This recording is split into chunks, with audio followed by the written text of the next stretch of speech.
Bonjour, ici Justin pour actualité-dvd.com et aujourd'hui je vais vous parler du film Joyride 3 Roadkill en combo Blu-ray, DVD et ultraviolet.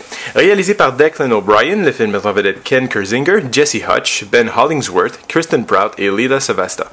Distribué par 20th Century Fox, le Blu-ray est disponible en magasin depuis le 17 juin 2014. Rusty Nail, le camionneur psychopathe, est de retour. Plus psychopathe que jamais, il vient de trouver ses prochaines proies. Il décide cette fois-ci de s'en prendre à un groupe de têtes brûlées adeptes de course automobile de rue. Depuis Joyride de John Dahl avec Paul Walker en 2001, il y a eu du chemin. Troisième volet de cette franchise mise en scène par Declan O'Brien, à qui l'on doit déjà les volets 3 à 5 de Wrong Turn, on ne peut pas dire qu'il soit réellement dépassé pour Joyride 3 Roadkill. On a donc un film avec des moyens très limités qui prête plus souvent à rire qu'à faire peur. Mais c'est justement ce qui peut-être sera ravir vos envies de films d'horreur routier.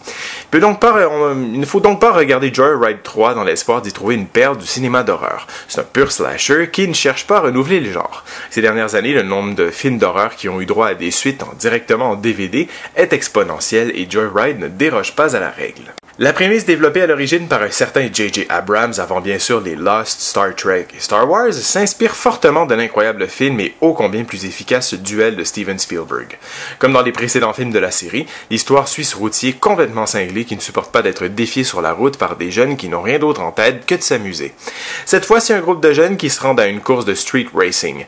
Ils vont croiser la route de Rusty Nail et bien sûr, tout va tourner au vinaigre. La suite se complique un peu alors que le film ne semble pas vraiment chercher à rester cohérent avec son histoire, mais plutôt à s'amuser avec diverses techniques de torture. Il faut dire que la scène d'ouverture du film est un bon exemple de ce que le film nous réserve par la suite. Décors déchiquetés ici et là. On ne se le cachera pas, Declan O'Brien met tout cela en scène de façon très médiocre. Le cinéaste tente ici de renouveler la franchise en y intégrant des éléments similaires à la franchise Fast and Furious, mêlés à quelques scènes gore assez dégoûtantes, merci. Du côté technique, une piste en anglais DTS 5.1 est offerte, accompagnée de sous-titres en anglais pour malentendants, français et espagnol. L'image est présentée en format panoramique 1.78.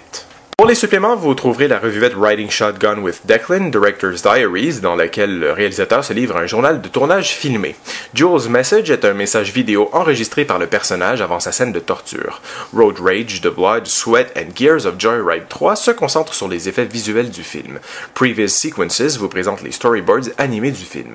Finding Large Marge se penche sur le casting de l'actrice choisie pour le rôle de Large Marge. Finalement, des scènes supprimées, ainsi qu'une piste de commentaires audio viennent clore cette sélection de suppléments.